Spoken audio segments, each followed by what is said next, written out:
Então, bem-vindos, pessoal, a mais uma aula aqui do CRO. A gente está hoje com o professor Henrique França Diniz Oliveira.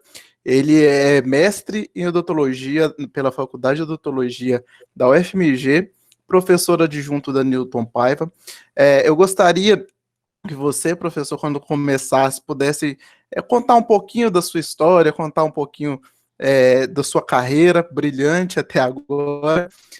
E hoje a gente vai apresentar a aula dele com o tema de diagnóstico em disfunção temporomandibular para o clínico geral, que muitas pessoas têm várias dúvidas. Eu tenho certeza que com a aula de hoje essas dúvidas serão sanadas aí pelo nosso querido Henrique.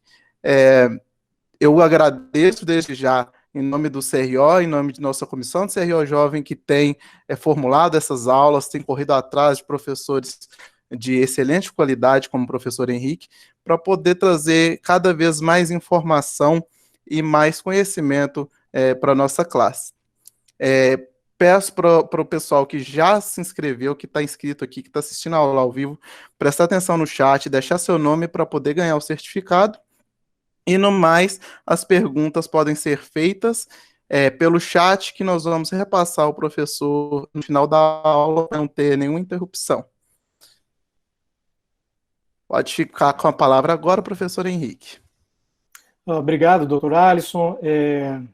Boa noite, queridos colegas, né? É um prazer estar aqui com vocês agora. Vejo aqui muitos colegas, né, que eu já conheço aí de longa data, muitos ex-alunos também aqui presentes, né? É um prazer estar com vocês aqui, mesmo que seja à distância.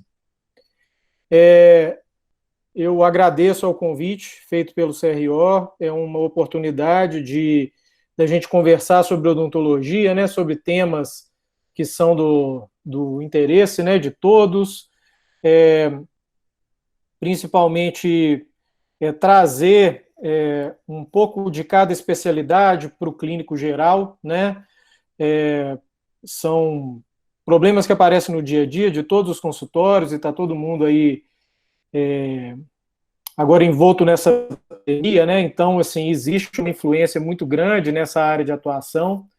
Então, eu acho que vão ter dúvidas aí pertinentes. Eu espero, não sei se eu vou conseguir sanar todas, mas eu só espero que a gente consiga, no final dessa conversa, saber, principalmente, desconfiar de dores que não sejam dores dentárias. Então, assim, a gente conhecer esse problema, às vezes não para tratar o paciente, não é todo mundo que vai se enveredar por essa área, mas reconhecer esse problema para fazer, por exemplo, um bom encaminhamento, ou para já aplicar uma terapia inicial conservadora, né, e não agravar um problema, nem fazer um procedimento que não seja necessário e irreversível nesses pacientes, né? Então, assim, a gente conseguir, pelo menos inicialmente, fazer um diagnóstico diferencial desses casos que são tão comuns, né, na odontologia. O Alisson, eu vou colocar minha tela de apresentação aqui, enquanto isso eu vou começando a falar, sabe? Pode ser? Ok, pode ser, fica à vontade.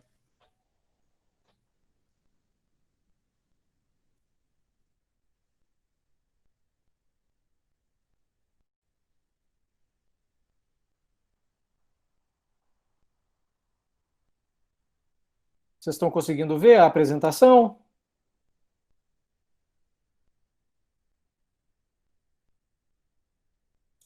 Ainda não.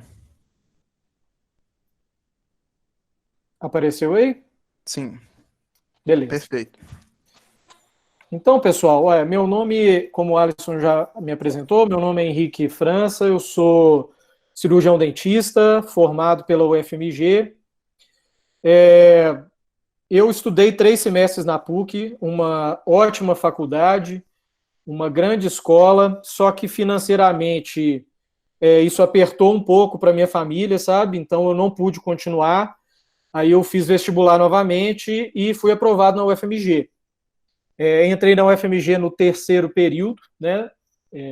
Então já tinha feito 3º período na PUC, aí fiz o 3º período novamente pela incompatibilidade curricular na UFMG, e na UFMG, dali eu fiz, com muitas saudades da PUC, né, gostava muito da PUC, na UFMG também gostei demais da UFMG, tanto que lá eu permaneci e fiz depois o meu mestrado, né, fiz o mestrado em odontologia na área de materiais odontológicos, né, começando minha prática particular no consultório odontológico, trabalhando em algumas clínicas, trabalhando em clínicas de emergência também, que foi uma grande faculdade para mim em relação a diagnóstico, né?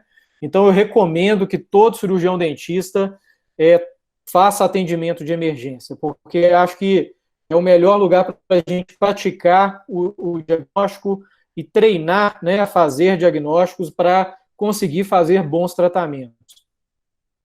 Depois, né, do mestrado que eu fiz na área de materiais odontológicos, né, eu fiz uma especialização em prótese também na UFMG, que foi muito boa.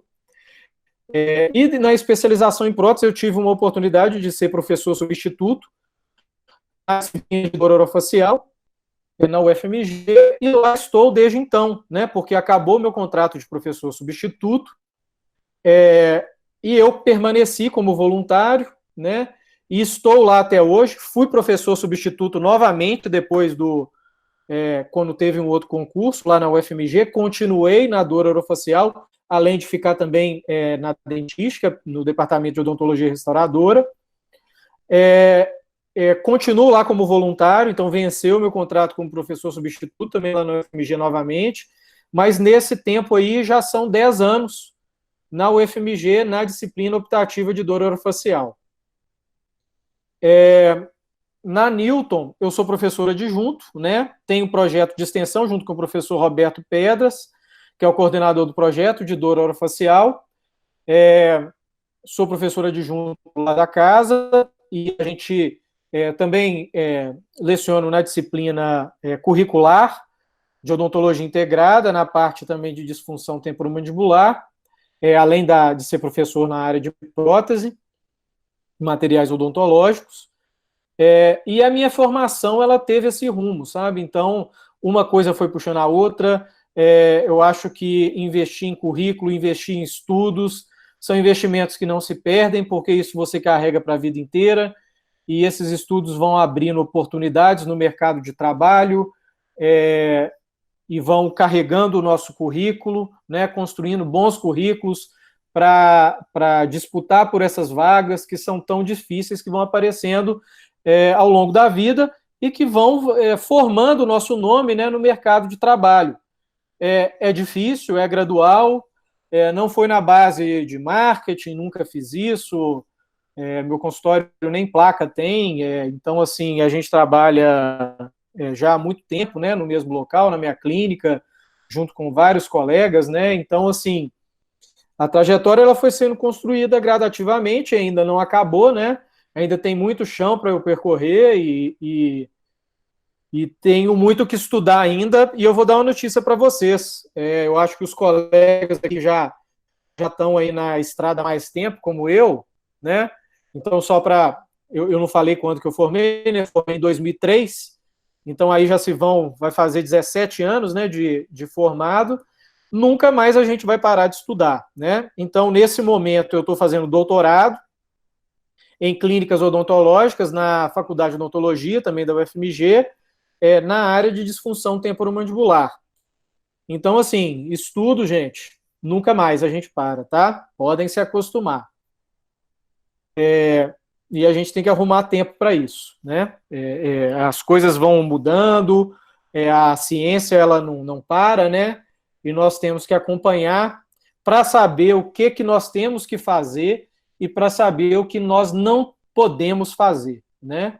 Então, a gente precisa estudar bastante e nunca mais parar, né? Esse é o meu recado principal que eu tenho para dar para vocês. Então, começando a minha apresentação, eu pensei, né, quando a Olivia, que faz parte do CRO Jovem, me procurou, me pedindo um tema, né, que seja relevante, né, para falar com vocês, para a gente discutir aqui. E então eu pensei na área de diagnóstico em disfunção temporomandibular, mas uma abordagem assim para o clínico geral, que não seja uma coisa muito específica, né? Aquela visão do especialista. Também eu vou falar assim bem rapidamente sobre tratamento, mas só no final da aula. Mas a gente não ser surpreendido com esses casos, né? Não se assustar quando esses casos aparecerem, né? Saber corretamente identificar, né? E depois, qualquer dúvida que vocês tiverem, aqui, durante a aula, eu acredito que o Alisson deve estar aí no chat, né? Vai tomar conta das perguntas, né, Alisson? E a gente fala depois, né, que a apresentação acabar. E depois também o meu contato, vocês podem me procurar, eu estou à disposição para o que vocês precisarem. Sim, a gente vai cuidando aqui. Todas as perguntas, pessoal, lembrando que vão ser feitas no final, podem escrevendo no chat aí, que a gente repassa para o professor, tá ok? Beleza. Tá boa a apresentação, Alisson? Acho que faltou alguma coisa? Não, tá ótima. Deu para contar uma história aí resumida aí da minha trajetória aí odontológica. Eu que saí da Federal tem pouco tempo, já tô com saudade de lá também. A gente sempre volta quando possível. Pois é, mas Alisson, você não precisa sair nunca, essa que é a questão. Lá é igual como todas as nossas faculdades, né, são nossas casas, né, então estão lá sempre, tem certeza, de portas abertas, né. Com certeza. Lá na UFMG, né, eu sou aluno, né, do meu mestre, José Mário, né, então estou lá com ele até hoje, ele já aposentou, mas ele continua lá como voluntário, né, e foi quem me ensinou muito, né, nessa parte e me ensina até hoje lá na disciplina de dor orofacial, e a gente está lá junto, né, tem 10 anos já fazendo esse tipo de tratamento, ensinando os alunos, né? Vários desses nossos alunos estão aqui presentes agora, e a gente permanece lá na disciplina optativa, que nós temos uma grande quantidade de atendimentos, atende muitos pacientes, né? Do Brasil inteiro, para falar a verdade, que são referenciados lá para a nossa clínica escola. Na Newton Paiva, no projeto de extensão, que eu queria falar um pouquinho sobre ele também, a gente também faz o atendimento, né, de pacientes com disfunção temporomandibular, ajudando, né, as prefeituras da região metropolitana de Belo Horizonte, aqui em Minas Gerais, para essa demanda, né? Então eles encaminham para a gente, para mim, para o Roberto, né? E a gente, junto no projeto de extensão, faz o atendimento, né?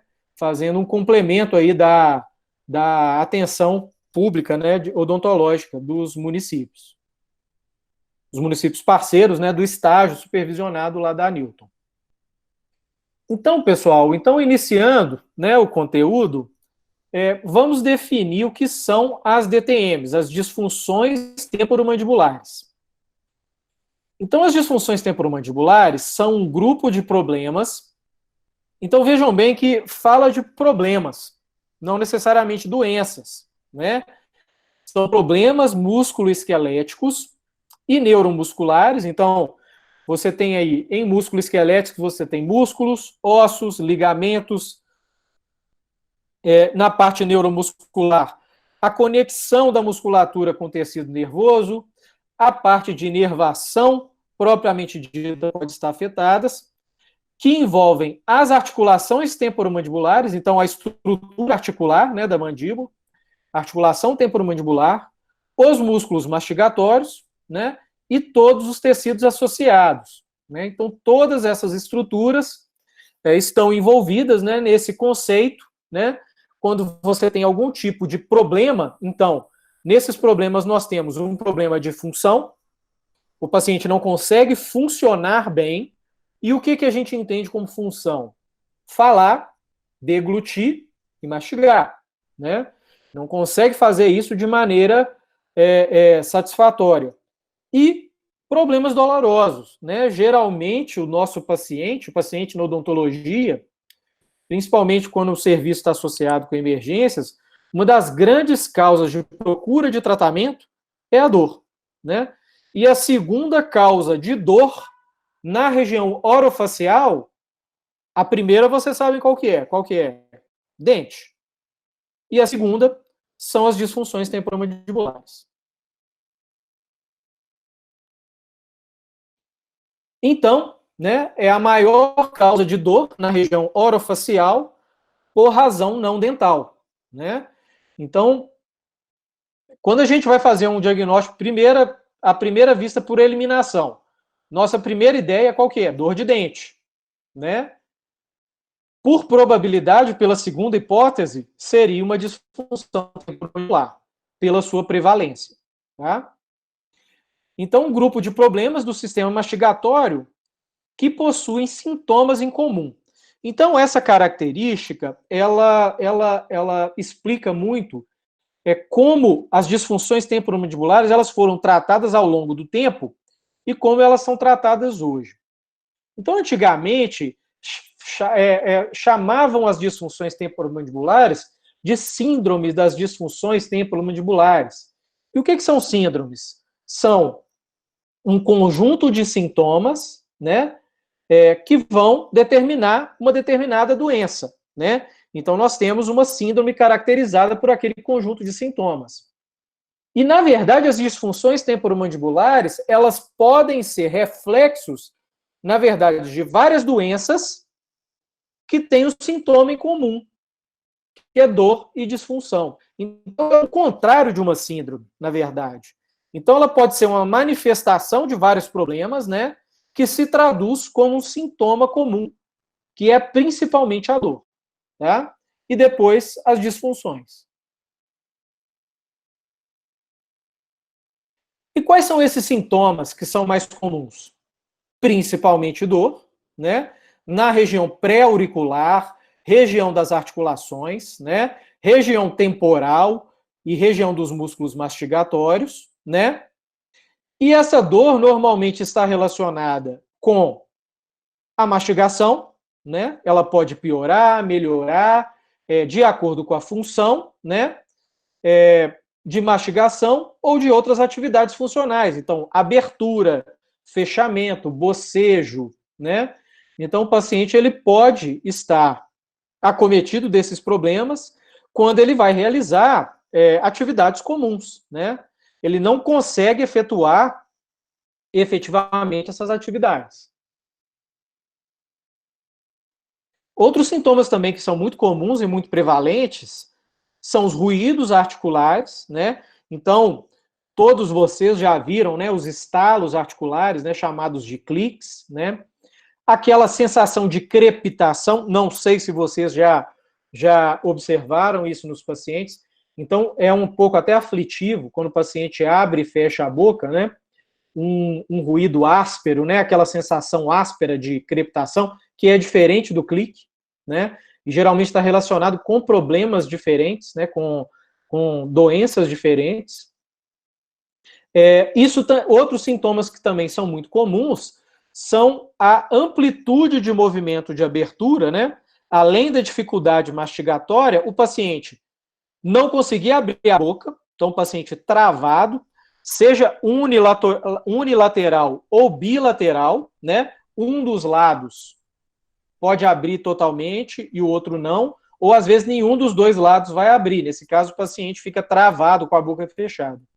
E pode acontecer o paciente travado com a boca aberta, né?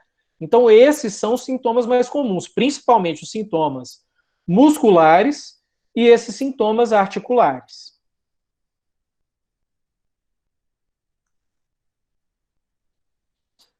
Relacionados com os sintomas, nós temos também as queixas também, que são muito comuns, né? O que o paciente nos relata. Então, como queixas comuns desses pacientes, né, que chegam ao nosso consultório com esse tipo de problema, nós temos as dores na região da mandíbula, então dores mandibulares, dor na região do ouvido, né, pela proximidade dessas estruturas com o ouvido. O paciente pode relatar dores de cabeça, cefaleias, né, e dores na região da face.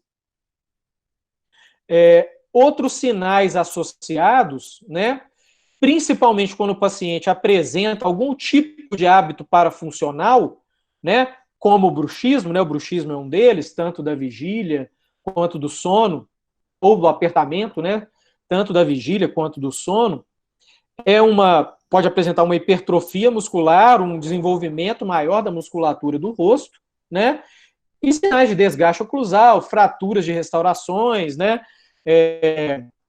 Lesões no ligamento periodontal, né? São sintomas achados comuns para esse tipo de paciente, principalmente quando um fator parafuncional está presente.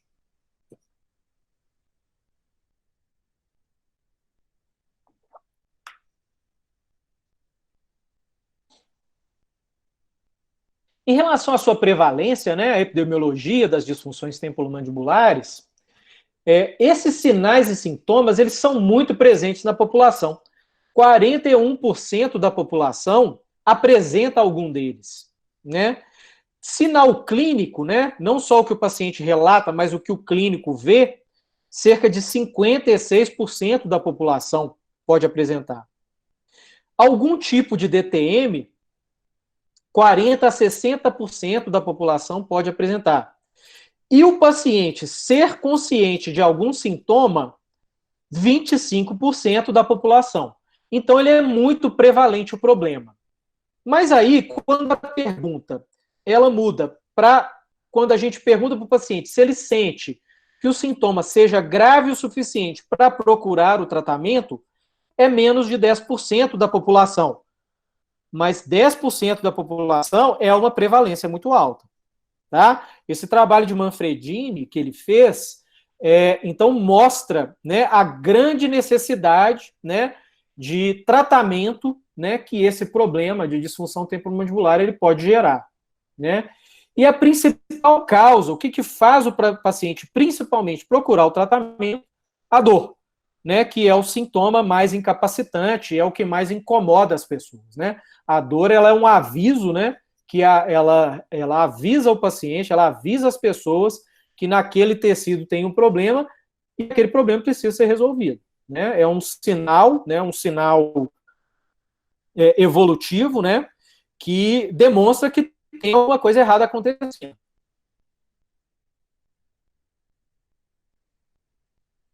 E o que pode causar as disfunções temporomandibulares? Primeiro, quais são as principais e mais comuns disfunções temporomandibulares?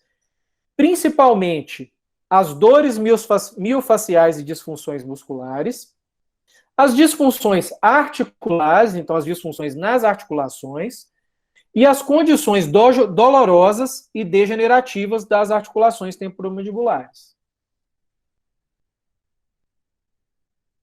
E existe uma causa universal para as disfunções temporomandibulares? Não existe, né? Então, o que nós temos normalmente? Um conjunto de fatores, né, agindo de maneira sinérgica, agindo ao mesmo tempo, ou que foram acontecendo ao longo da vida do paciente, que foram associados ao problema que ele apresenta neste momento. Então, nós temos fatores iniciadores, então, fatores que fizeram aquele problema se iniciar, ajudaram na instalação daquele problema. Temos fatores predisponentes, né? Fatores que aumentam o risco daquela pessoa, né, apresentar algum problema. Então, fatores predisponentes associados a fatores iniciadores, né, vão ajudar o problema a acontecer. E quando o problema já está presente, fatores que perpetuam esse problema vão interferir na resolução, né, vão aumentar ou até agravar a progressão deste problema, né? Então, na medida que esse problema vai se tornando cada vez mais crônico, mais demorado, mais difícil é a sua resolução, né? Outros fatores, outras questões patofisiológicas vão acontecendo que vão tornando esse problema cada vez mais grave. E quais são esses principais fatores, tanto iniciadores, quanto perpetuadores, quanto facilitadores, né? Quanto fatores predisponentes, né, que ajudam o paciente, aumentam o seu risco a apresentar esse problema. Temos o trauma direto, né, ou indireto nessas estruturas. Então, o paciente que sofreu um acidente automobilístico e tomou uma pancada direta na região da face, ou um paciente que traumatiza esses tecidos de maneira frequente, através de um hábito parafuncional. São tipos de trauma diferentes, né? Fatores anatômicos também podem facilitar tanto o início, quanto a perpetuação, quanto a predisposição a esse problema. A condição oclusal deficiente, ela pode ajudar. Então, quando eu falo de condição oclusal, eu não estou falando de um fator etiológico, um problema oclusal vai causar uma disfunção temporomandibular necessariamente. Eu não falei isso. Mas a condição oclusal deficiente, ela pode ajudar, sim, o problema a piorar, né? Então, as patologias oclusais, elas precisam ser tratadas, né, de qualquer forma.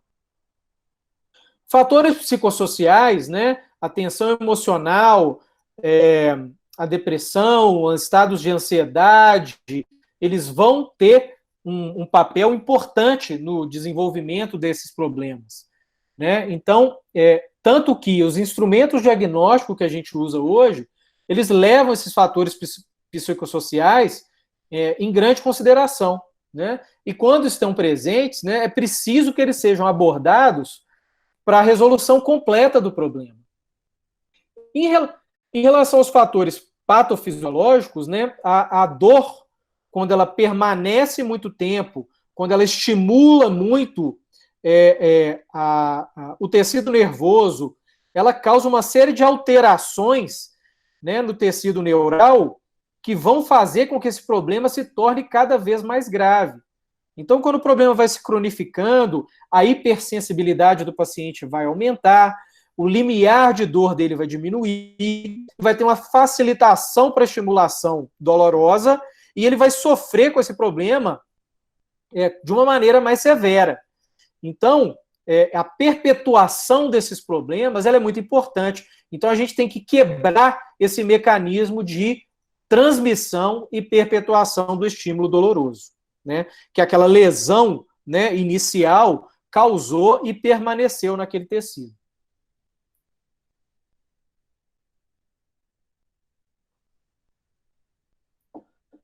O que pode acontecer quando todas essas coisas estão acontecendo, né?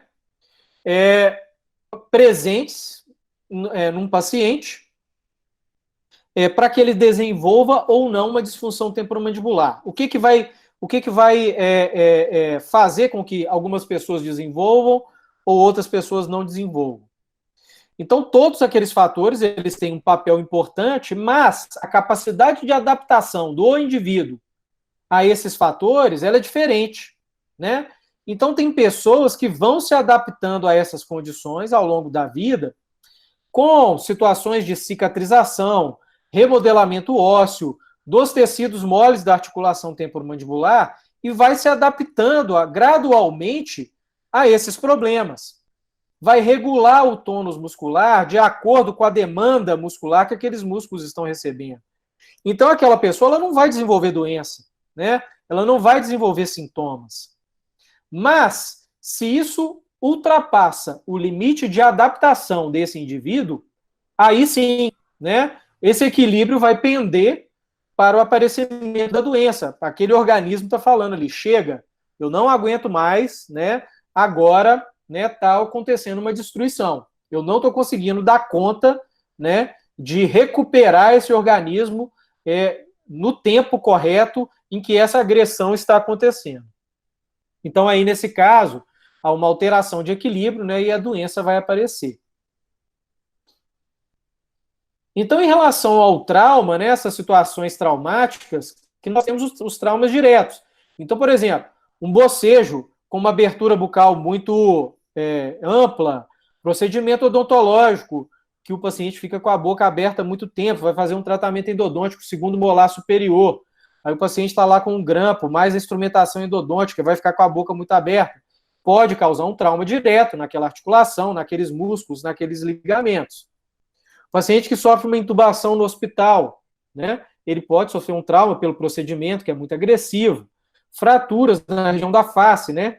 Então, essas lesões teciduais, elas vão levar a uma inflamação, né, e a perda consequente de função. E essa falha estrutural, ela leva à perda da função. Aquele aquela estrutura que não está com a forma correta, ela não vai funcionar bem, né? Existem os traumas indiretos, né, que o paciente ele pode sofrer uma pancada no corpo e essa pancada no corpo fazer com que a cabeça do paciente ela sofra lesões de aceleração, desaceleração com o efeito chicote. Apesar desse trauma indireto ser ainda controverso na literatura, ele é sempre citado, inclusive nos maiores consensos, né, da Academia Americana de Dor Orofacial, ainda no último consenso, ele ainda é citado como um possível fator, né, contributivo. Em relação ao microtrauma, né, então aquele trauma pequeno, que acontece de maneira muito frequente, todos os dias, todas as noites, roendo as unhas, apertando os dentes, rangimento dos dentes, né? Esse trauma também tem uma capacidade destrutiva. E na medida em que ele rompe o limite de adaptação daquele indivíduo, ele pode também ser um dos fatores que vai ajudar esse indivíduo a desenvolver uma disfunção temporomandibular. Em relação aos fatores anatômicos, as relações esqueléticas, quanto mais biomecanicamente desfavoráveis, pior, né? Então, assim, o equilíbrio ortopédico, ele é desejável, inclusive nas relações oclusais. Então, já foi relatado na literatura que a perda de suporte posterior. Então, o paciente que não tem dentes posteriores, geralmente ele anterioriza a mastigação dele, né? E mantém quase que uma constante posição protrusiva para poder mastigar. Isso vai machucando o paciente com o tempo. Mordida cruzada unilateral também, que pode causar algum tipo de desconforto ortopédico. Presença de mordida aberta anterior esquelética. Discrepância de relação cêntrica para MH maior de 2 milímetros, com trespasse horizontal maior que 4 milímetros, né? Em uma análise multifatorial, ela pode ter uma influência no desenvolvimento das disfunções temporomandibulares, mas nunca como fator etiológico, mas como um risco maior daquele paciente a desenvolver. E é muito importante que a gente crie essa diferenciação. Então, para esses pacientes, não é mandatório que ele vai desenvolver uma disfunção temporomandibular, mas aumenta o seu risco quando isso geralmente está associado a outros problemas. Quando há mudanças muito agudas na condição oclusal, por exemplo, uma restauração mal ajustada, existe ali um desconforto, o paciente ele se machuca, né? Isso causa um problema, mas às vezes isso leva a uma adaptação muscular. Isso pode levar a uma adaptação muscular. Mas mecanicamente isso não vai funcionar bem. Então é desejável que isso seja ajustado. E uma instabilidade ortopédica, isso é principalmente considerável quando você tem também uma sobrecarga funcional. Então, quando você tem condições desfavoráveis, oclusais e ortopédicas, e ainda coloca aí fatores de parafunção, estresse, fatores psicossociais, né, desfavoráveis, além de um trauma, né, isso pode facilitar com que esse paciente desenvolva uma disfunção. Tá certo? Em relação a fatores patofisiológicos, então fatores sistêmicos, né, nós temos uma série de doenças degenerativas, endócrinas, metabólicas, neoplásicas, neurológicas, reumatológicas, que podem gerar sintomas na região do rosto, na região da cabeça, né? Então, isso pode estar associado a uma disfunção temporomandibular, uma dor orofacial, mas o seu tratamento, assim como a doença é sistêmica, ele também precisa de uma abordagem sistêmica. Então, nesses casos, né, é importante que a equipe disciplinar, os médicos, né, eles tenham participação, né? Aí já não é mais para a gente, né? Mesmo que esses sintomas apareçam nessas regiões, tá? Porque a abordagem desses pacientes seria sistêmica. Em relação a fatores locais e periféricos, né, nós temos problemas de eficiência mastigatória, sensibilidade muscular por lesão perpetuada centralmente ou por inflamação. Então, quando uma lesão muscular, ela está presente naquele músculo por muito tempo, ali vão ser gerados uma série de mediadores, né, neurotransmissores, que vão causar uma hipersensibilização daquela região e que vão gerar mais dor por si só, né? Então, isso aumenta a sensibilidade muscular local. Alterações morfológicas na cartilagem também podem ser fatores que geram esse tipo de disfunção, né? Isso relacionado aos processos degenerativos, né? Juntamente com as alterações osteoartríticas, deformações no disco articular, problemas de lubrificação, né, no movimento articular, fatores hormonais também podem estar presentes, e a sobrecarga mecânica também são fatores locais que também podem levar ao aparecimento dessas disfunções. Em relação aos fatores genéticos, vários genes estão sendo estudados, sendo catalogados, que podem estar relacionados a uma maior suscetibilidade de indivíduos a tolerar a dor, né, ou desenvolver a disfunção temporomandibular. Então, existem muitas pesquisas sendo desenvolvidas nesse sentido. Em relação aos fatores psicossociais, a depressão, a angústia geral, ela altera a resposta do paciente a um estímulo doloroso. Então, o paciente que está deprimido, né, o paciente que está ansioso, ele tem uma resposta à dor pior, ele tolera pior a dor, ele sofre mais com a dor. E isso pode agravar o seu quadro de depressão, além de aumentar o seu quadro de dor. Então, vira uma bola de neve. Então, esses problemas, eles têm que ser abordados. Nós não vamos tratar a depressão do paciente, nós não vamos tratar a tensão emocional, a ansiedade do paciente. Mas nós podemos fazer a referência desses pacientes ao médico psiquiatra, a um psicólogo, para nos ajudar, né, a que o paciente tenha a capacidade de lidar com esses problemas. E isso vai ajudar o paciente a lidar com a dor, né, a diminuir a sua sensação dolorosa.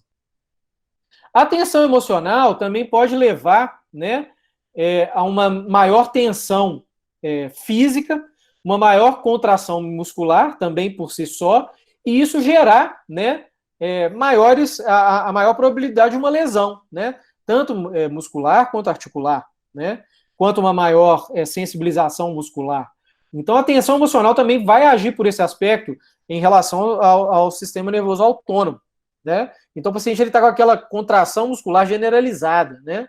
Então, é importante que a gente lide com essa tensão do paciente. Aqui eu escrevi errado aqui com C, né, gente? Vamos corrigir.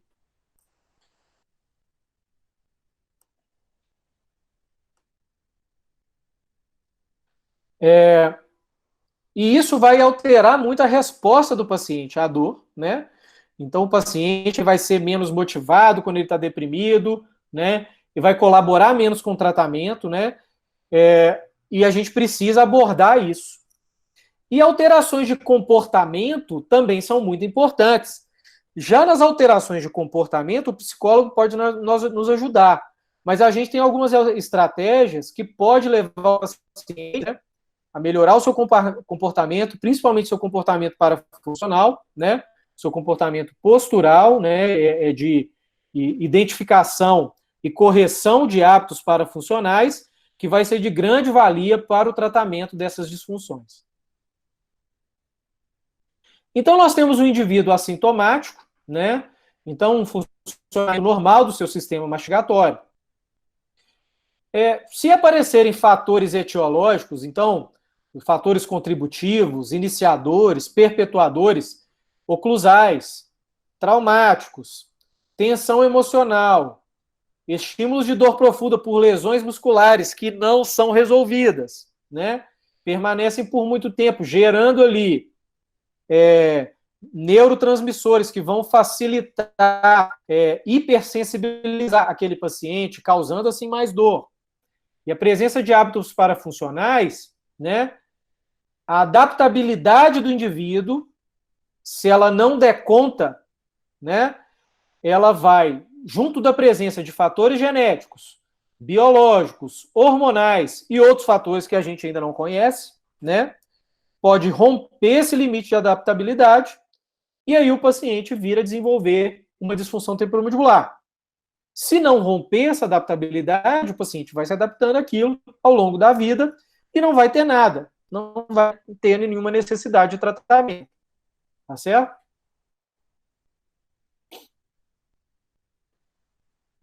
Então, as disfunções temporomandibulares mais comuns, para facilitar a nossa comunicação, existe hoje uma classificação diagnóstica das disfunções temporomandibulares, né?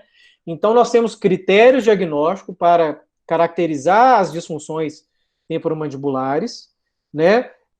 E com essa caracterização, a gente classifica, né, esses diagnósticos, classificando essas disfunções de maneira sistematizada, a gente consegue comparar resultados, comparar diagnósticos, comparar tratamentos, melhora a comunicação entre nós, colegas, né? A gente consegue se comunicar melhor e unifica a terminologia, né? A gente sempre vai falar da mesma coisa, tá? E as mais comuns, as mais presentes, as que mais fazem os pacientes nos procurarem, são as desordens musculares funcionais, né? E, principalmente, nós temos, em relação às desordens musculares funcionais, a dor, que está presente praticamente em todas, e pode estar associada ou não à disfunção. Então, o paciente ele reclama de dor e ele pode reclamar também de não estar conseguindo mastigar, não estar conseguindo falar, né? Não estar conseguindo deglutir de maneira satisfatória.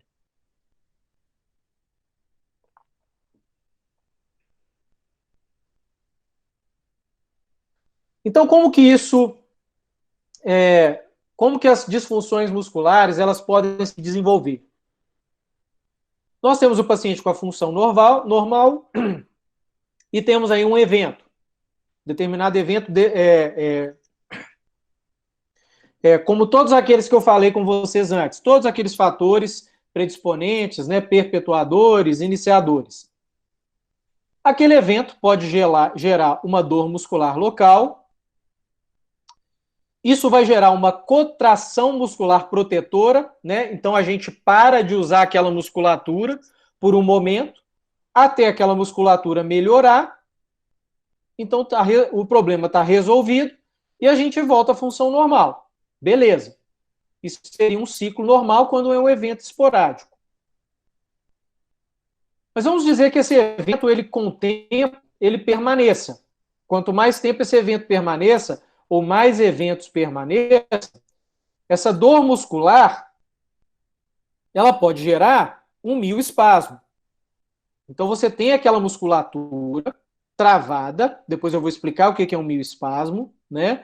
Então, você pode dar um descanso para aquela musculatura, e aquela musculatura ela vai se soltando com o tempo, vai melhorando com esse descanso, e o problema está resolvido. Beleza.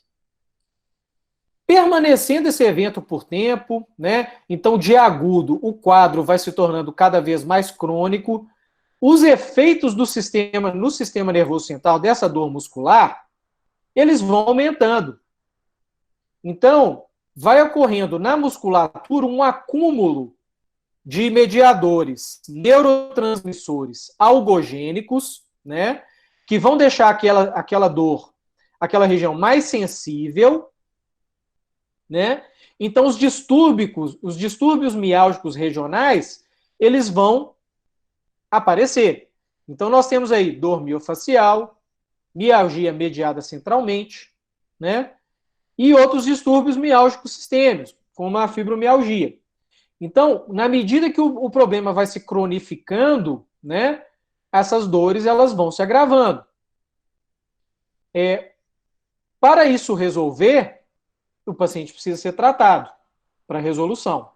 E quanto mais tempo esse problema permanece, né, mais difícil vai ficando o tratamento, geralmente mais grave, maior o sofrimento do paciente é gerado por causa daquela dor. Então, como que nós vamos fazer o diagnóstico? Como que nós vamos obedecer, né, obter o diagnóstico do paciente? Nós vamos fazer um histórico completo do paciente, né? Um histórico dele na sua ficha clínica. E nesse histórico, nós vamos perguntar sobre hábitos parafuncionais, nós vamos perguntar sobre quando que aquele problema se iniciou, fazer uma avaliação dos sistemas, né? Uma anamnese completa. Vamos depois passar para o exame físico, exame clínico.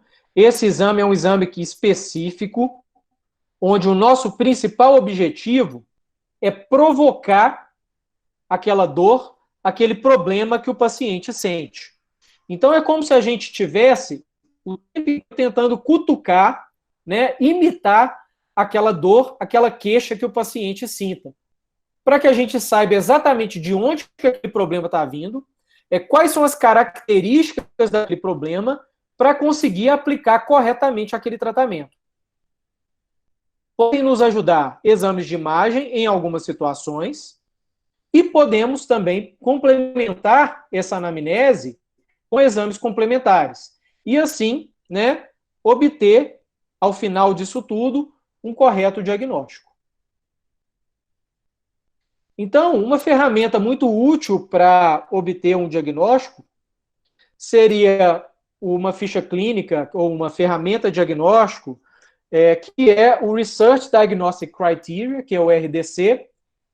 Ele está sendo substituído gradativamente, ele é mais usado em pesquisa pelo DC, né, que é um questionário que é aplicado para o paciente, e no final do questionário a gente tem os critérios diagnósticos de acordo com as respostas que os pacientes vão dar, ele cai num algoritmo, e nesse algoritmo a gente consegue identificar qual tipo de problema que esse paciente tem.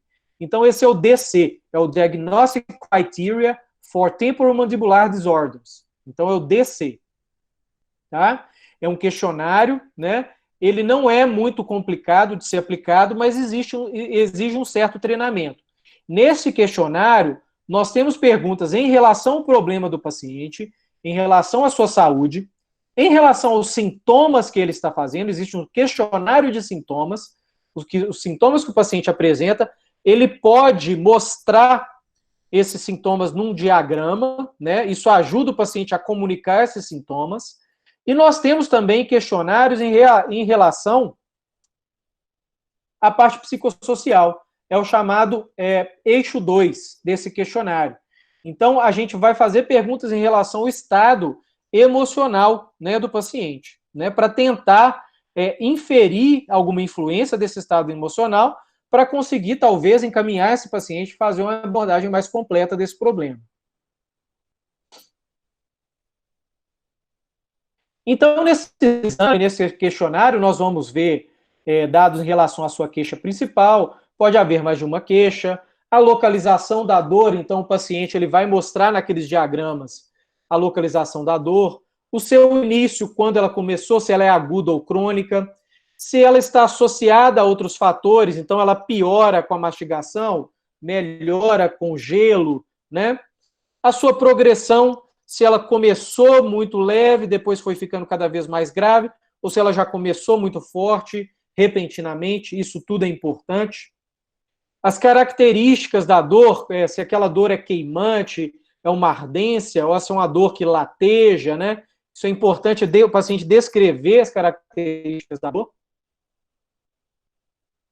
Se essa dor, quando ela aparece, quanto tempo ela fica, qual a sua duração.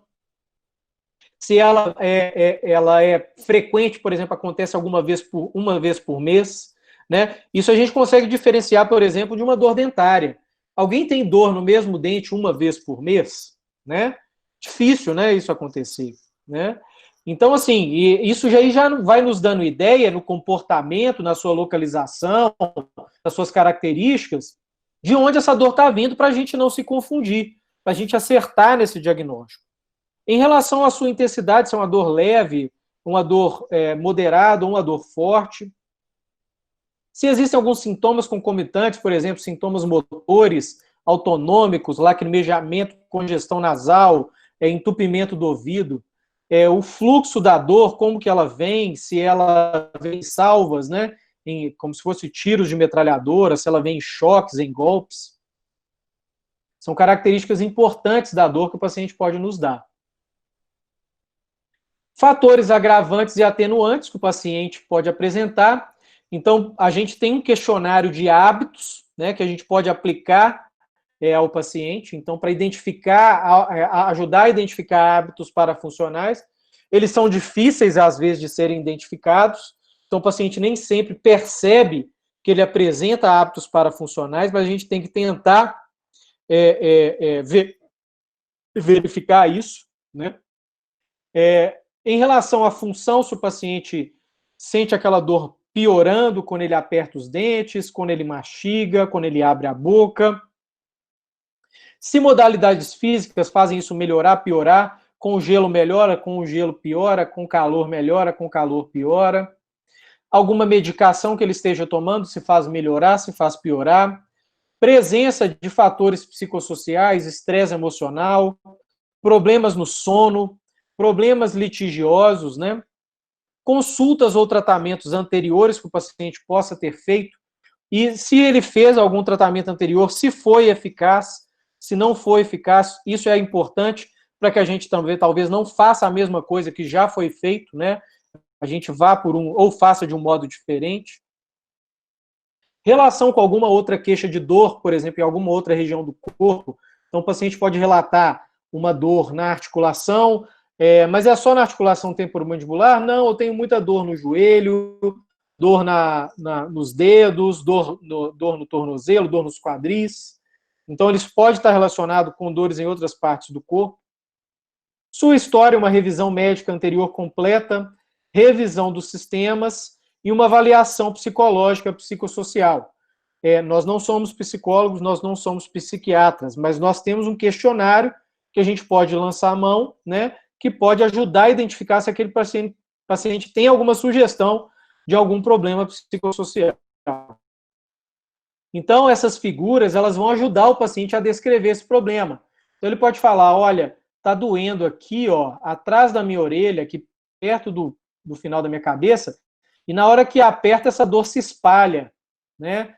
Ela se espalha para outras regiões. Ou não, só dói aqui onde o senhor aperta. Ah, na hora que você aperta, dói aqui no meu dente. Ah, na hora que apertou, senti uma sudorese no rosto. Então, isso tudo é importante que o paciente relate para a gente, tá?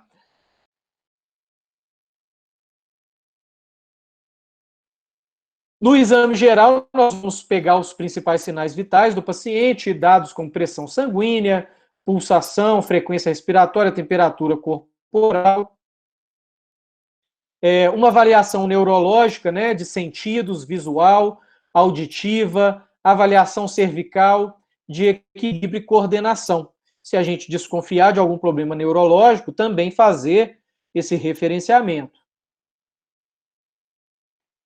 E já no exame clínico, o exame muscular, ele principalmente é feito a palpação. Então a gente tem que palpar a musculatura do paciente, porque uma musculatura normal, quando ela é palpada com 1 quilograma de força, não é para o paciente sentir dor. Quando o músculo ele está afetado, ele está com problema, aquele músculo está mais sensível. Então, a gente vai provocar dor com esse 1 quilo de força e tentar imitar a dor que o paciente sente. E isso pode gerar dor e sensibilidade muscular.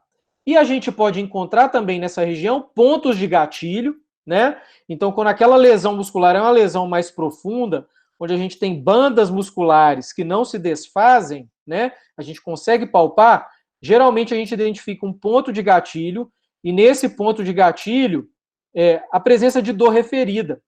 A dor ela não é sentida só naquele ponto de palpação. Ela se espalha naquela musculatura ou até se refere a outras regiões do rosto. Então, a gente precisa provocar aqueles sintomas que o paciente reclamou conosco quando ele procurou a nossa ajuda. A gente pode usar uma régua de uma escala visual análoga, né? E nessa régua nós temos uma da régua o paciente, de um lado, totalmente sem dor, do outro lado, ele relatando uma dor extrema, e aqui ele vai movendo esse cursor. E nós vamos graduar essa dor, né, do outro lado da régua, o paciente não vê, como uma dor de 0 a 10, sendo que 0, ele não sente dor, e 10, o máximo de dor que o paciente possa vir a suportar. Antes de fazer o exame, é importante a gente mostrar para o paciente as áreas onde nós vamos fazer a palpação. Essas figuras são do DC, tá? Do Diagnostic Criteria. Então, é um anexo do DC que ensina o examinador como fazer o exame clínico. Então, a gente mostra para o paciente, fala assim, olha, aqui é a região temporal, aqui é a região da articulação, aqui é a região mandibular, a região do músculo masseter, aí, aqui é a região submandibular. Então, o paciente ele vai indicar, né, se ele sentiu dor nessas regiões, né? E ele indicando aonde ele está sentindo dor, aí a gente vai perguntar depois, é aqui que você está sentindo dor? Para confirmar realmente a região onde o paciente está sentindo aquela dor, onde ele relata aquela dor. Então, uma vez que a gente ensinou o paciente como relatar essa dor, né, demonstrou para ele, aí a gente vai passar para o exame propriamente dito.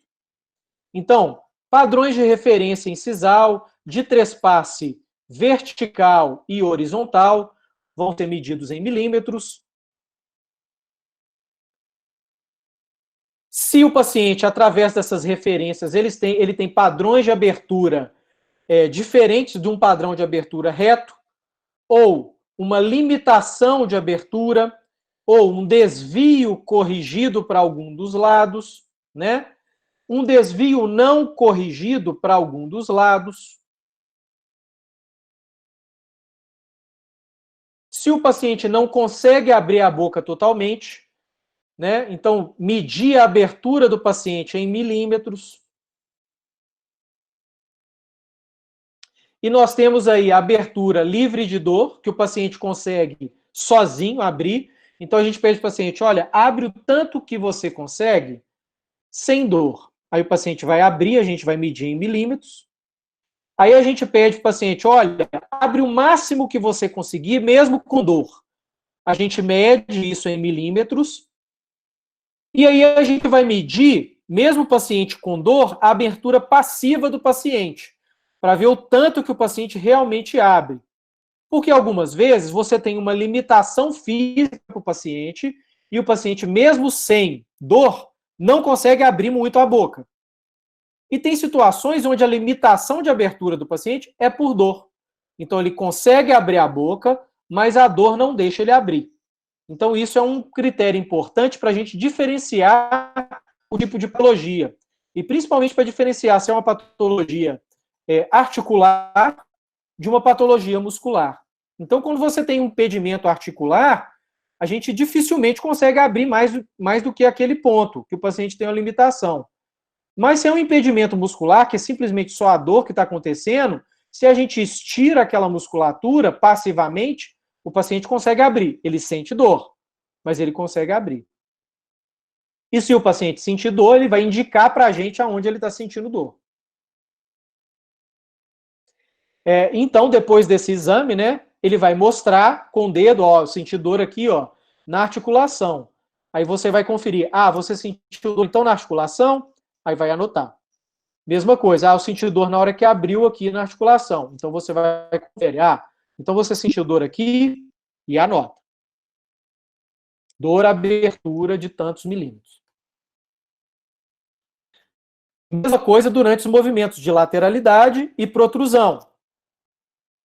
Sentir se o paciente consegue fazer esses movimentos e se ele sentiu dor em algum desses movimentos. Aí ele vai indicar aonde ele sentiu dor, você vai conferir se o paciente realmente sentiu dor ali e anota.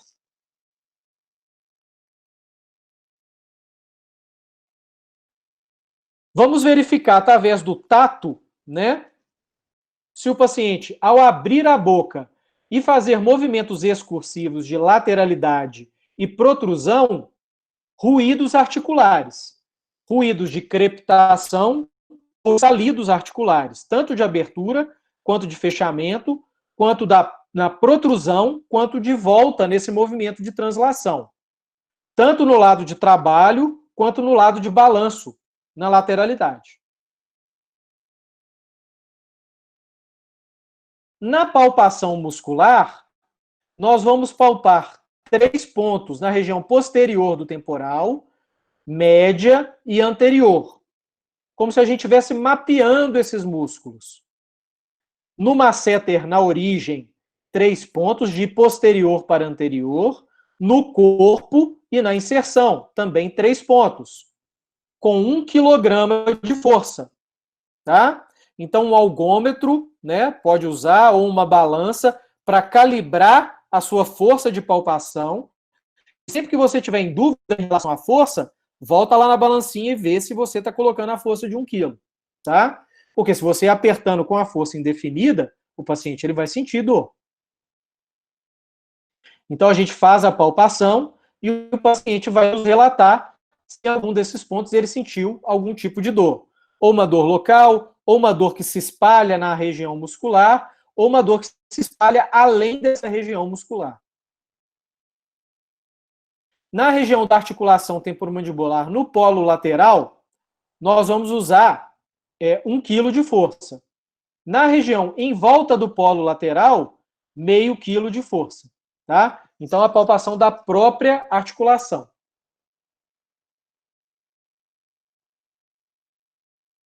Intraoralmente, nós vamos palpar na região de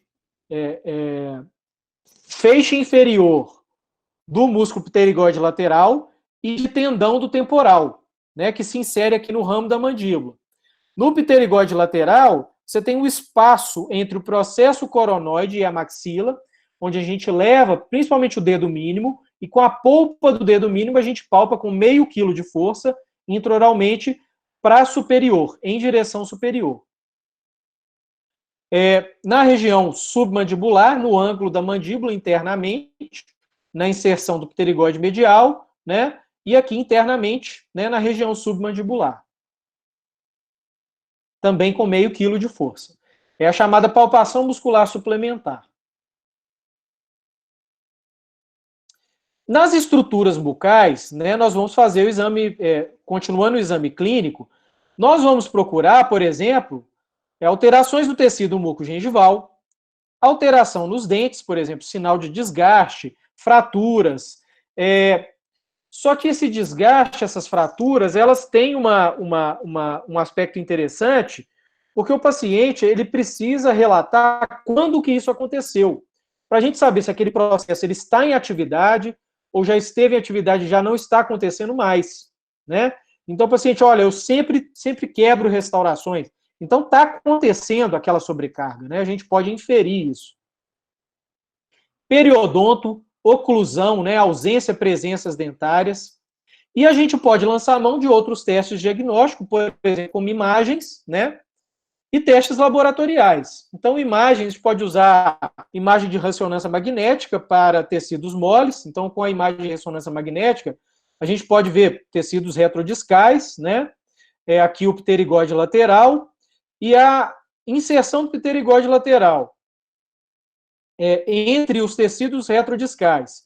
Nós temos aqui o disco articular, sua banda posterior, né? Sua banda anterior, parte intermediária.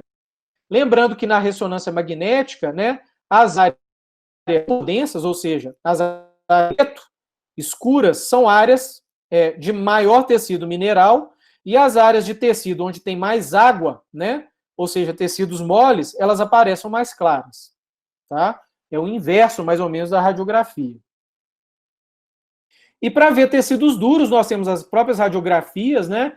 Então, por exemplo, nessa radiografia panorâmica, a gente vê uma eminência articular extremamente íngreme, quase 90 graus. Então, esse côndilo, ele tem uma extrema dificuldade para fazer translação, né? Isso cria uma dificuldade anatômica para esse paciente, com certeza um fator predisponente para o aparecimento de uma disfunção temporomandibular. E, por exemplo, com uma imagem de tomografia computadorizada, a gente pode fazer cortes de todas as direções, né, na imagem, para fazer a avaliação do côndilo, do osso temporal, né? Reconstruções tridimensionais, processo coronoide, mandíbula, ligamento, processo estiloide, né? Então a gente consegue essas informações tridimensionais que são muito úteis, né? Caso a gente suspeite de algum problema degenerativo ou alguma alteração óssea. E como diagnóstico diferencial, nós temos uma série de dores intracranianas, enxaquecas, dores de origem neuropática, que tem características diferentes das disfunções temporomandibulares mais comuns. Depois, eu acho que hoje não vai dar tempo da gente falar sobre isso, mas depois, em um outro momento, a gente pode conversar sobre isso, né? Dores intraorais, então, fazer o diagnóstico diferencial das dores inflamatórias intraorais comuns, né? Então, a radiografia panorâmica, ela também pode nos ajudar também como ter uma ideia geral da condição periodontal, dentária, né, do paciente. Se a gente precisar, até pedir radiografias periapicais, fazer testes de sensibilidade pulpar, fazer um diagnóstico completo, né? A gente precisa diferenciar esse problema de uma dor de dente, né? E o principal diagnóstico diferencial são das dores intraorais. E também das dores de origem cervical, né? Também são regiões também acometidas por dores que podem emanar dor para a região, né, temporomandibular e dos músculos mastigatórios.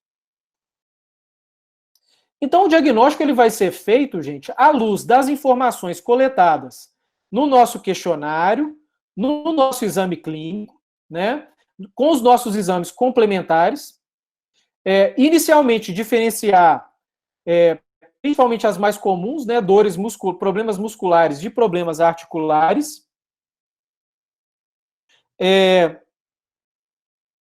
Qual seria a sua subclassificação? Depois de classificar esses problemas, depois de diferenciar esses problemas, aí sim fazer o tratamento. Então, a gente não faz o tratamento por tentativa. Para fazer o tratamento, precisa de um diagnóstico correto. Senão, o tratamento não vai ser um tratamento preciso, personalizado para aquele caso. Então, um diagnóstico correto é fundamental para um tratamento correto. Então, é muito comum chegar lá nas clínicas de extensão. Eu vi que os meninos da extensão estão aqui presentes na aula. Eu vi que tem muitos meus ex-alunos lá da UFMG também que estão aqui presentes na aula, do paciente já tratado, que fez vários tratamentos, mas ele não tem um diagnóstico ainda. Então, olha que interessante. Já foram feitos vários tratamentos, tipo tentativa e erro, né? Mas o paciente ainda não tem um diagnóstico. Então, a gente precisa fazer esse diagnóstico para depois tratar. E quais são as condições mais comuns, né? Quais são os diagnósticos mais comuns? São de disfunções de origem muscular, são das disfunções de origem articular e de problemas inflamatórios e degenerativos da articulação temporomandibular. São as alterações osteoartríticas. Como problema muscular mais comuns, nós temos a mialgia, principalmente. Então, o que é a mialgia? Mialgia, gente, é a dor na musculatura. Então, ela pode ser chamada, dor muscular local, mialgia não inflamatória. Então, olha, quebrando a palavrinha aqui, ó, mio quer dizer músculo e algia quer dizer dor. Então, é a dor no músculo, né? Nós temos os espasmos, ou chamados mioespasmos, as dores miofaciais e temos as miosites. Esses são os problemas musculares mais comuns.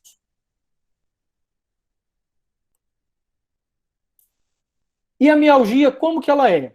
Então, é uma dor miogênica, ou seja, uma dor naquela musculatura de origem não inflamatória. Então, naquele local da musculatura, existe um acúmulo de bradicinina, substância P, histamina, que são substâncias algogênicas.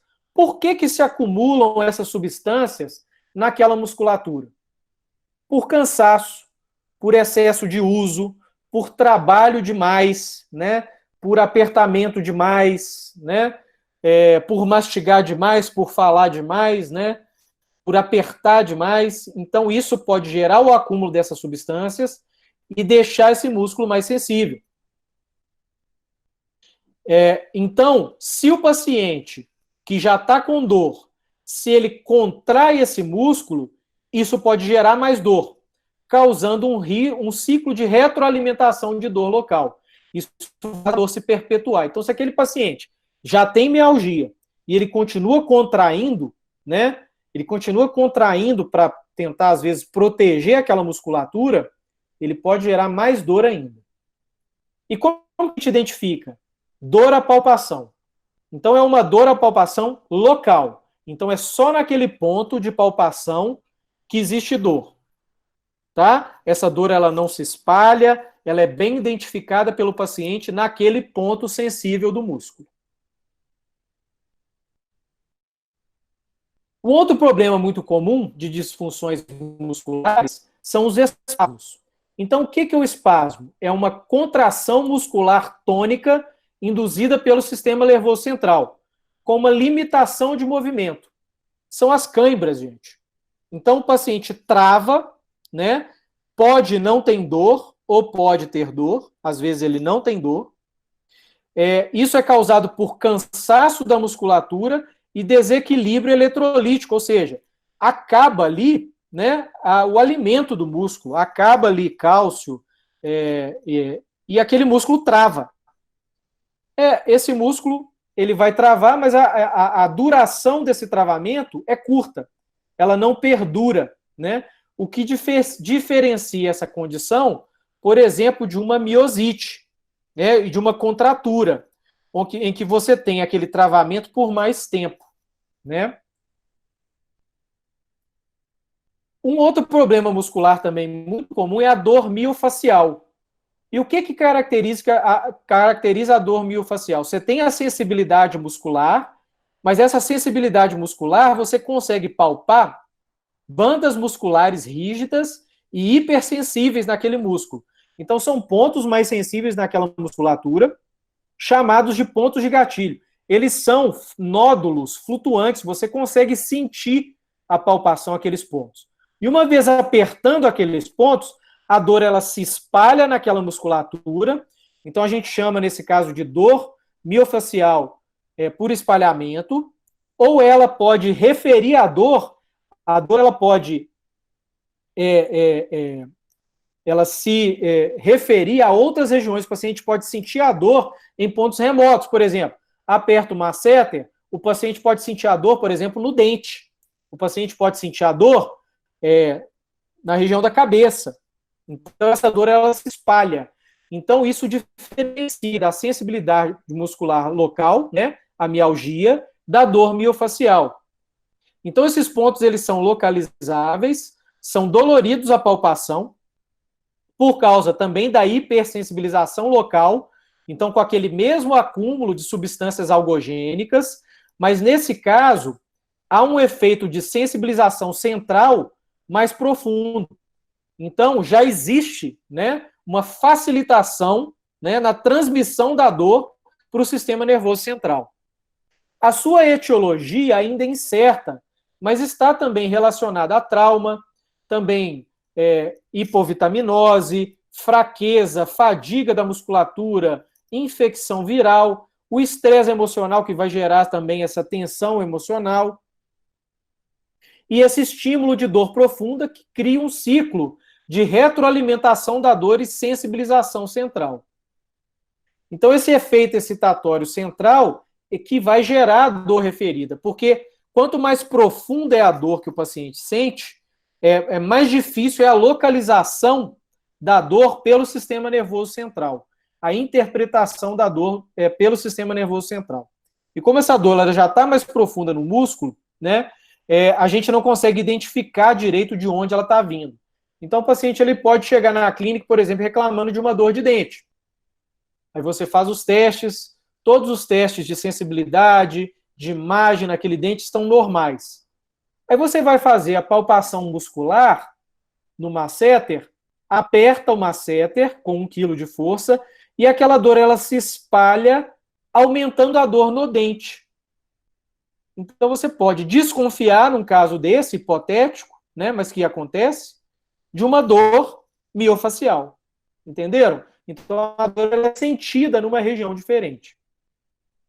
Ela pode vir relacionada com efeitos autonômicos, né? Então, um vermelhidão naquela região, palidez, lacrimejamento ou olhos secos. Então, como existe uma inervação autonômica ali associada, esses nervos autônomos, né, parasimpáticos ou simpáticos, podem também estar associados, né, e sensibilizados por causa daquela sensibilização daquela região. Já no caso da miosite, também, que é outro diagnóstico, nós temos uma dor muscular de origem inflamatória. Olha aqui, gente, mio é músculo e ite, inflamação. Então, seria a inflamação do músculo. Então, nesse caso, né, nós temos uma história de trauma, né, inflamatório na região do músculo, que pode ser relacionado, por exemplo, exodontia de terceiro molar, com muito afastamento, muita abertura bucal, né, pancada na região do rosto, né, uma infecção, né, dentária, uma infecção de origem periodontal, né, que pode causar uma infecção daquele músculo, uma inflamação de toda aquela região, né. Então ali você gera uma limitação de movimento, uma dor naquele músculo, e os sinais inflamatórios vão estar ali presentes. Então pode ter edema, pode ter aumento de temperatura, secreção purulenta, né, vermelhidão e sensibilização e dor, né? Então os sinais inflamatórios estão presentes. Então ela é diferenciável, né, bem diferenciável dos outros problemas musculares.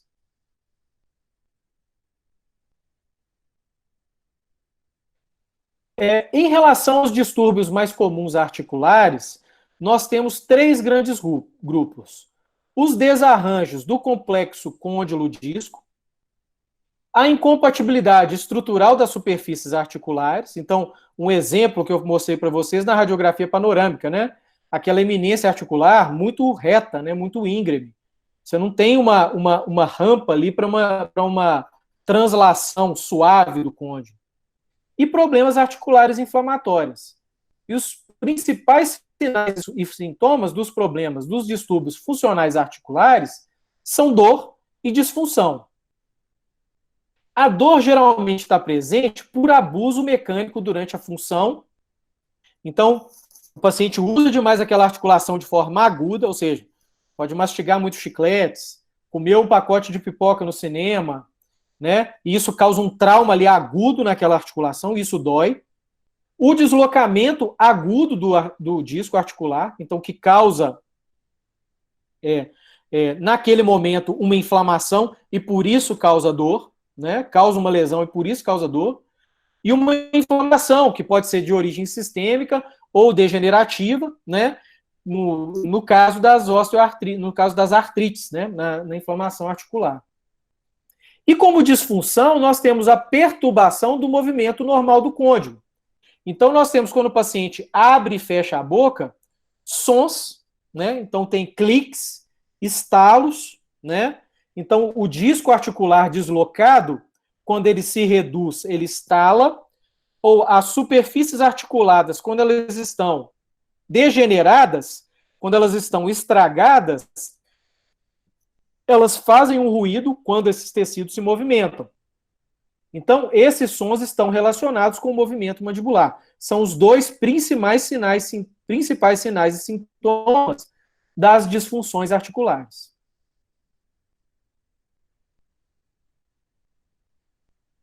Os desarranjos do complexo disco-côndilo-disco, né, mais comuns, nós temos o deslocamento do disco com redução, o deslocamento do disco sem redução, a subluxação, que é a hipermobilidade, pode causar, e a luxação, o travamento aberto. O que é o deslocamento do disco com redução? Então, o paciente com a boca fechada, nesse caso, ele tem os discos articulares posicionados anteriormente ao côndilo. Quando o paciente abre a boca, o disco se reduz, ele vai para a posição correta. E isso gera um ruído, um clique. Durante a abertura, então o paciente agora ele continua a abrir. Então você tem uma alteração no movimento, um ruído, pode ter dor ou não, geralmente não tem, só tem dor, geralmente quando é a primeira vez que isso acontece. O paciente continua abrindo, na hora que ele fecha a boca, o disco pode se deslocar para anterior de novo durante o fechamento. Então você tem um clique, muitas vezes mais suave, durante o fechamento. Para o deslocamento do disco sem redução, aquele disco que no deslocamento de disco com redução, que está posicionado anteriormente ao côndilo, ele não se reduz durante a abertura. Então, ele impede que o côndilo translade. Então, o paciente ele tenta abrir a boca e a translação do côndilo ela vai ficar impedida pela presença do disco deslocado anteriormente sem redução.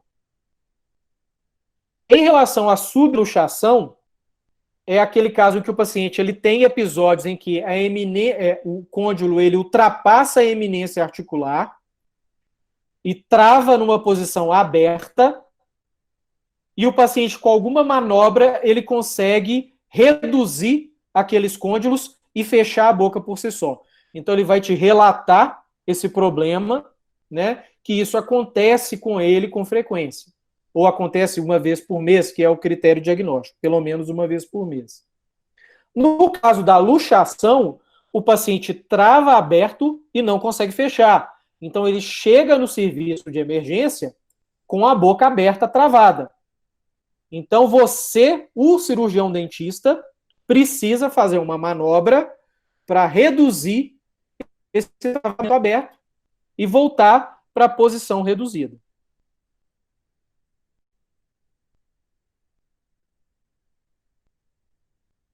Em relação aos distúrbios articulares inflamatórios mais comuns, nós temos as sinovites ou capsulites, né, que são chamadas artrites, né, que são as dores articuladas causadas por inflamação.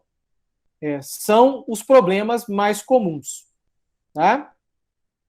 E nas artrites, nós temos também as osteoartrites, que podem causar processos degenerativos. Então, além da dor, nós temos as crepitações, né, aqueles ruídos articulares, que não são os cliques, que podem ser responsáveis, né, que podem ser um sintoma, na verdade, de um processo degenerativo.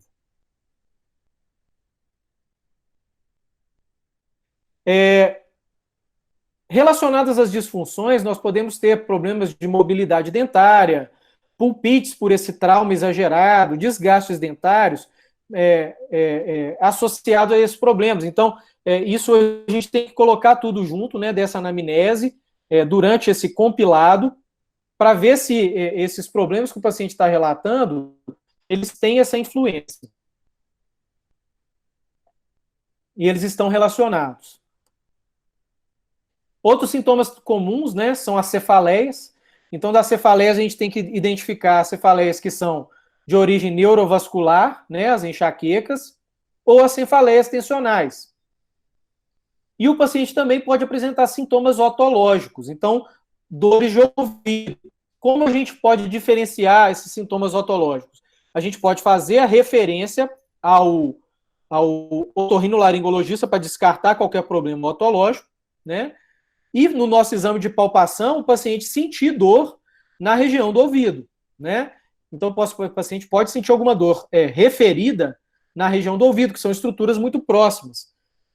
Então, a gente tem que diferenciar esses sintomas, né, para ver que tipo de problema que o paciente tem.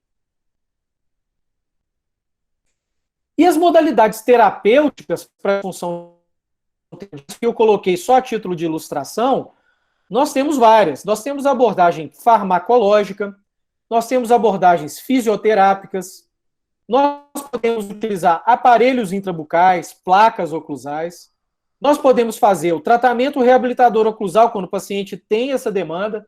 Por exemplo, o paciente não tem dentes, ele precisa de dentes, a posição dos dentes do paciente está muito ruim, então esse paciente precisa ser tratado. Em alguns casos, pode ser necessário tratamento cirúrgico, né? E a terapia comportamental é um tratamento muito bom para ser um tratamento inicial, né?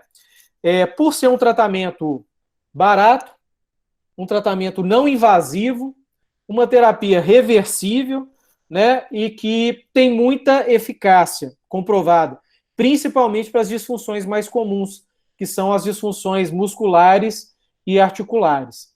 Então, nós, né, principalmente lá na UFMG, a gente tem uma conduta, né, de sempre iniciar os nossos tratamentos, né, com tratamentos não invasivos, né, comportamentais, fisioterápicos, podemos utilizar aparelhos intrabucais, né, placas oclusais, com diversos usos, né, específicos, às vezes até lançar a mão de alguma abordagem farmacológica, né, analgésica.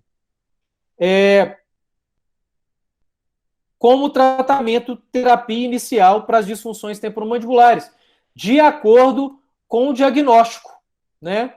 O diagnóstico que a gente conseguiu nas nossas anamneses. Então, se a gente conseguir resolver com uma terapia conservadora, reversível, o problema do paciente, olha que beleza, olha quanto que o paciente vai lucrar com isso, né? Agora, se a gente já começa lançando mão de uma terapia muito agressiva, a gente corre o risco de não resolver o problema do paciente e, ao mesmo tempo, né, piorar o quadro do paciente. Então, iniciar por uma terapia reversível é a conduta correta e é a terapia, né, mais indicada hoje em dia para o tratamento das disfunções temporomandibulares, principalmente musculoesqueléticas, ou seja, articulares e musculares. Então, pessoal, era isso que eu queria ilustrar para vocês. Alguns livros aqui que eu queria deixar para vocês como sugestão, para quem se interessar por esse tema. Então, esse aqui é o DC. Hoje, ele já em fevereiro, já saiu traduzido para o português do Brasil. Quem quiser aplicar esse questionário, ele é muito útil, né, para a obtenção de um correto diagnóstico para disfunção temporomandibular. Aqui o consenso da Academia Americana de Dor Orofacial, de 2018, então muito atual. Esse é um livro muito bom, são conceitos sobre a etiologia das disfunções temporomandibulares, do Charles Green. Esse do Green e do Laskin, tratamentos de disfunções temporomandibulares. Aqui seria a interseção entre a pesquisa e a abordagem clínica desses pacientes. A nova edição do nosso livro Texto do Åkesson, né, já saiu em inglês, então de 2019, do ano passado, também super atual, né? E o livro do Åkesson de dores bucofaciais de Bell, né, tem ele em inglês, de 2014, tá? Então são as sugestões de leitura que eu deixo para vocês. E era isso que eu queria apresentar. Eu acho que é um assunto muito complexo, também muito grande, né? E depois eu acho que as dúvidas que vocês vão ter vão ser muitas, mas hoje a gente está abordando temas mais gerais, né? Aí depois, se alguém quiser entrar em contato para alguma coisa específica, quiser falar comigo, pode, eu estou à disposição, tá bom? Então, muito obrigado pela presença de todos. Estou aberto agora aos questionamentos. Uma excelente aula, professor, muito ilustrativa para a gente. O pessoal está aqui elogiando, parabenizando. Obrigado. Já estão querendo ver reprise da aula nas redes sociais. Alguém tem alguma pergunta para o professor? Está na hora. A gente tem uma pergunta que foi feita já há algum tempo pela Brenda Neves. Em qual momento seria indicado pedir para um paciente uma tomografia de ATM ou outros exames complementares? Pois é, Brenda, assim, exames complementares são, como o próprio nome diz, complementares.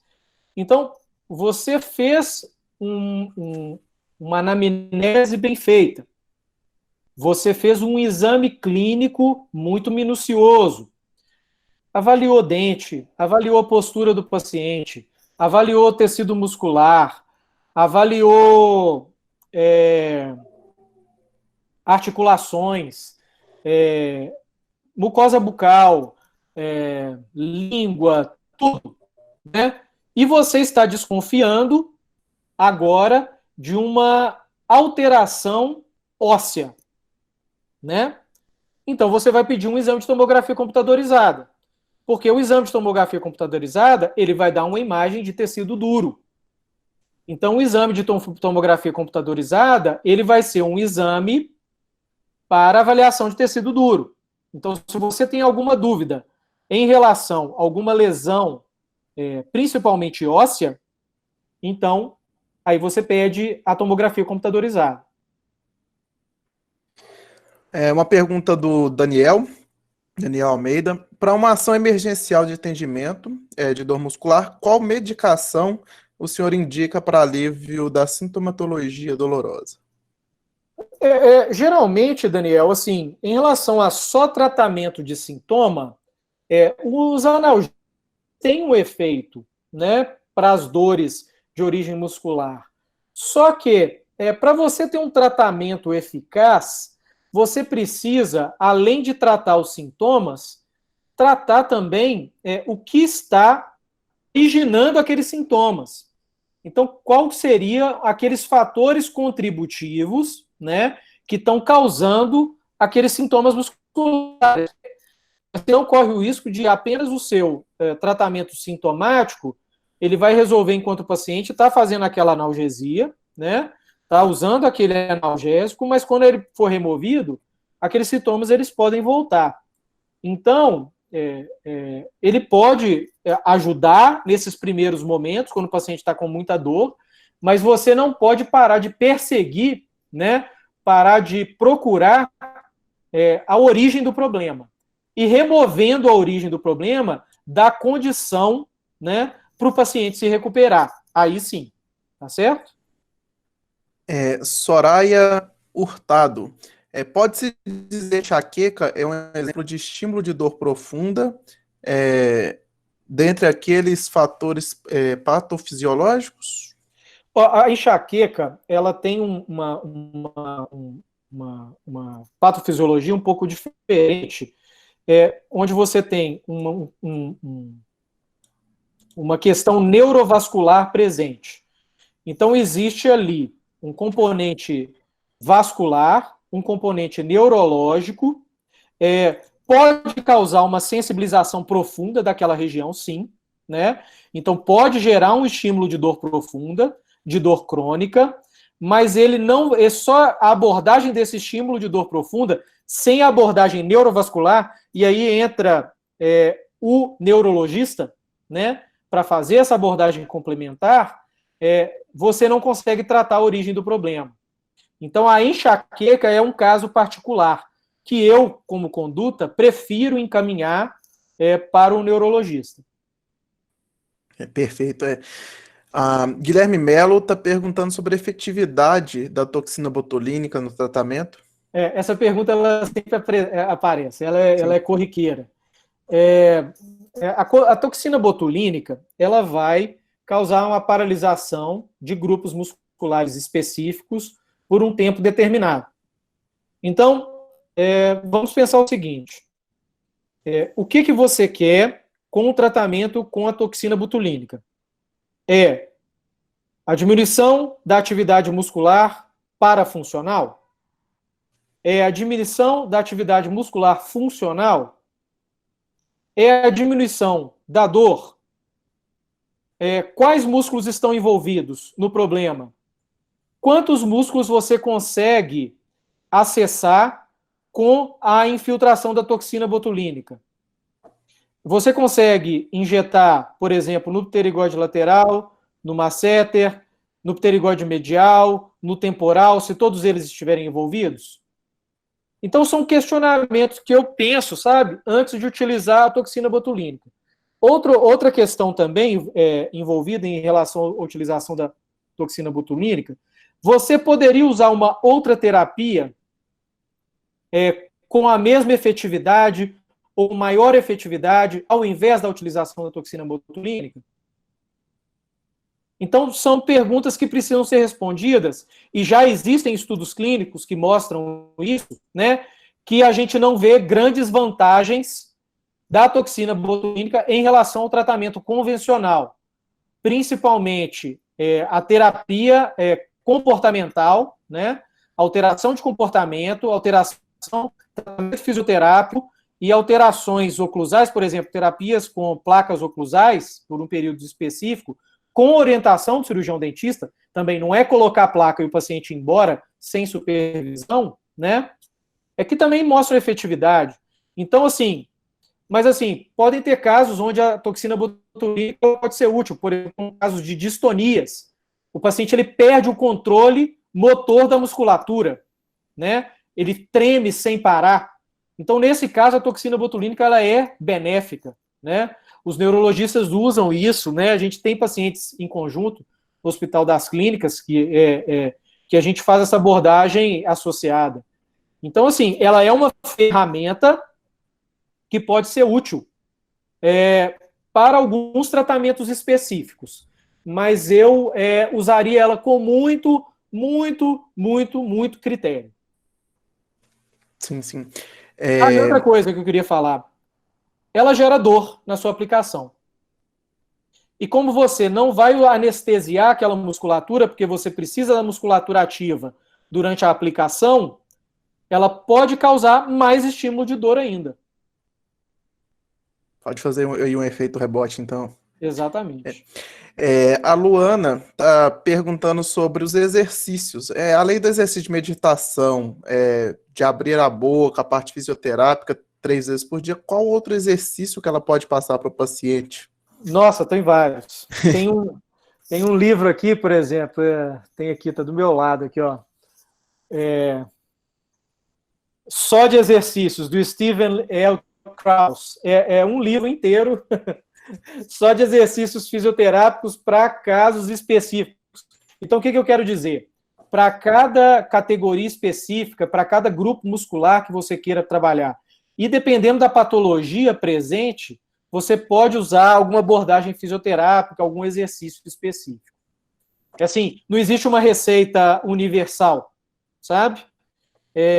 Mas existe um arsenal aí de exercícios que você pode lançar a mão nesses tratamentos. Vamos aí para as 2 últimas perguntinhas. O pessoal não está querendo deixar você sair hoje, não, hein? Depois você manda aí o relatório das perguntas. O Lucas está perguntando sobre a efetividade da laser terapia. Tá? O laser também é uma ferramenta interessante, porque o laser é uma terapia também que está sendo estudada, também agora com mais rigor clínico, né, na sua aplicação na disfunção temporomandibular, e ele tem propriedades interessantes de analgesia, propriedades interessantes de estímulo de reparo, né, de indução de reparo, de ajuda no reparo dessas estruturas. Então, assim, e por ser não invasivo, né, é uma terapia que eu acho que tem futuro como aplicação na disfunção temporomandibular. E eu acho que ela pode ser usada. Nós já utilizamos isso, tanto lá na UFMG, quanto lá na Newton Paiva, quanto na minha prática particular, como ajuda no tratamento. Mas aí eu volto àquela questão. São ferramentas, mas se a gente não elimina a origem do problema, né, a gente está tratando apenas sintomas. Sim. A Soraya está perguntando sobre a questão do travamento. Qual manobra pode ser utilizada num pronto atendimento de urgência? Qual o travamento, Soraya? Travamento aberto. Travamento aberto. Eu gosto muito, que eu acho uma manobra ela é pouco traumática, quase nada traumática, para falar a verdade. Eu gosto da manobra de Farrar, Farrar, onde você vai fazer um apoio na região retromolar com o dedo polegar, fazer com os outros dedos abraçar a mandíbula do paciente e vai movimentar a mandíbula do paciente com ações circulares, principalmente para baixo, para baixo, para baixo e para frente. E é interessante, não é para trás. Você não vai empurrar a mandíbula para trás, para não gerar um trauma maior do que já aconteceu durante o deslocamento. Então é para baixo, para baixo, para baixo, para frente e larga. E deixa a mandíbula voltar passivamente para a posição reduzida. Vai fazer isso de um lado e faz de outro. Não precisa fazer os dois lados ao mesmo tempo. Então é interessante essa abordagem, você não empurra a mandíbula contra o tecido retrodiscal. Você não pressiona a mandíbula, que pode gerar um trauma maior. Então, é uma manobra bem tranquila, né? E que usa a própria elasticidade dos ligamentos posteriores para voltar a mandíbula para a posição reduzida. O que você vai fazer? Simplesmente criar o espaço para ela ultrapassar a eminência articular. Perfeito, perfeito, professor. Gostaria de agradecer mais uma vez em meu nome, em nome do CRO, em nome da comissão do CRO Jovem. Já te convidar para uma aula aí futuramente aí com a gente. Lembrando que a gente está tentando manter uma aula quinzenal aqui dentro do CRO, então sempre vai ter assuntos novos. Você quiser apresentar mais casos, alguma coisa assim para a gente, o CRO está disponível, está de portas abertas, assim como você disponibilizou esse tempo precioso de informação e de aprendizado para a gente também gostaria de contribuir cada vez mais aí com a formação dos nossos profissionais. Pode ter a palavra? Eu gostaria, então, de agradecer, viu, Alisson? Agradecer também a Olivia, que me contactou. Olivia foi minha aluna também lá na UFMG, quando eu fui professor substituto. Eu estou à disposição. Quando eu falo à disposição do CRO, eu falo à disposição dos colegas, né? Dos estudantes de odontologia, e o que precisar de mim é só entrar em contato comigo, tá bom? Muito obrigado a todos que também dedicaram o seu tempo para me ouvir, né? Espero poder ter contribuído aí com algumas dúvidas que vocês apresentavam e se tiver mais, pode me mandar. Muito obrigado, professor. Só tem agradecimentos e elogios da sua aula, foi perfeita. Beleza, muito obrigado. Obrigado, pessoal. Vamos encerrar por aqui e fiquem atentos aí às redes sociais do CRO para a informação das próximas palestras, aulas e eventos que a gente tem organizado para vocês, tá? Adalto, deixa eu só falar assim que eu não tive tempo de ler as mensagens que vocês mandaram, viu, gente? Então, se o Alisson quiser me mandar depois eu leio com cuidado, tá bom? Tá ok. Tá tudo gravado aqui pra gente, a gente vai encaminhar. Obrigado, Alisson. Obrigado. Boa Obrigado noite. a todos. Boa noite.